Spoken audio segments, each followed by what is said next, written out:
मेरे बच्चे, यदि तुम्हारे पास अभी धन की अधिकता है और तुम्हारे पास अभी ज़रूरत से ज़्यादा धन है, तो अपने धन का थोड़ा सा हिस्सा ज़रूरतमंद में ज़रूर वितरण करें। जितना हो सके अन्नदान करें। अगर तुम्हारे पास अभी पर्याप्त नहीं है या तुम उसके अभाव में जी रहे हो, तो भी तुम चिंता ना करो। अपना छोटा सा हिस्सा अपने आय का उन लोगों पर, उन ज़रूरतमंदों के संग ज़रूरत पड़ने पर उन्हें ज़रूर साझा करो मेरे बच्चे। और तुम्हारे पास जितना तुम अधिक दान करोगे ना, जितना तुम ज़रूरतमंदों की सेवा करोगे, भूखों का पेट भरोगे, तुम्हारे जीवन में जो भी नकारात्मकता है वो धीरे धीरे समाप्त हो जाएगी और तुम्हारे घर में खुशियों का भरपूर आनंद आएगा मेरे बच्चे। इसीलिए तुम अपने जीवन के हर पल को, अपने विचारों को हमेशा सकारात्मक बनाकर रखो और जो भी तुम्हें मालिक ने दिया है उसका हमेशा शुक्राना करो। और मैं अपने मालिक से तुम्हारे जीवन में जो भी कष्ट है, जो भी दर्द है, उसे दूर करने के लिए बोल चुका हूँ और तुम्हारे जीवन से अब धीरे धीरे जितने भी तकलीफ़ें हैं, जो भी दर्द हैं, वो धीरे धीरे करके सब दूर हो जाएंगे। तुमने जो भी नेक कर्म किए हैं ना, वो तुम्हारे जीवन में अवश्य वापस लौट कर आएंगे।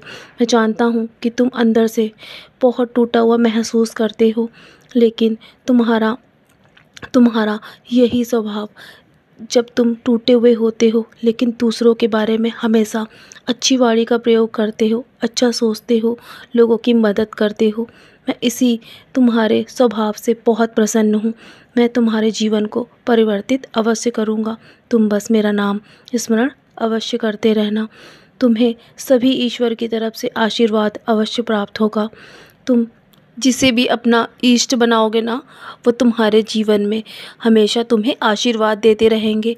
और मैं तो हुई तुम्हारे जीवन में तुम्हारा गुरु, तुम्हारा पिता, तुम्हारा संरक्षक।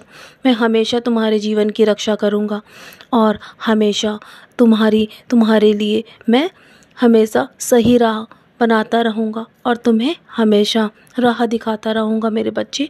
तुम्हें कभी भी तुम्हारी राह से भटकने नहीं दूँगा। तुम बस अपने स्वभाव को हमेशा ऐसे ही रखना। कभी भी किसी की बातों में आकर अपना स्वभाव बदलने की कोशिश मत करना। तुम्हारा स्वभाव हमेशा सूर्य की तरह होना चाहिए। जब वो उगता है ना, तो उसे खुद पर कभी भी अभिमान नहीं होता है, क्योंकि जब वो पूरे संसार को रोशनी कर सकता है, तो उसी प्रकार जब तुम्हारे पास बहुत अधिक चीज़ें हों तो तुम्हें अपने ऊपर अभिमान नहीं होना चाहिए। तभी तुम मेरे बच्चे के रूप में पहचाने जाओगे मेरे बच्चे। मैं हमेशा यही चाहता हूँ कि तुम हमेशा सही कर्म करो, अच्छे कर्म करो, नेक राह को चुनो और तुम हमेशा वही करते हो, मैं जानता हूँ। इसीलिए तो मैं तुम्हें हमेशा अपने दिखाए मार्ग पर चलाता रहता हूँ। और तुम्हारे अंदर जो श्रद्धा और सबूरी है ना, मैं अच्छे से जानता हूँ कि तुमने बहुत सब्र किया है अपनी हर एक चीज़ों के लिए। तुमने बहुत परीक्षाएं दी है। तो मेरे बच्चे, निराश मत हो, तुम्हारा जीवन सफल अवश्य होगा। तुम्हारे जीवन में बहुत सारी खुशियाँ आने वाली हैं। और चलो, अब बहुत रात हो गई है ना, सोने की तैयारी करो। सोने से पहले मेरी उदी का सेवन अवश्य करना। हो सके तो मेरी उदी का टीका अपने माथे पर अवश्य लगाना।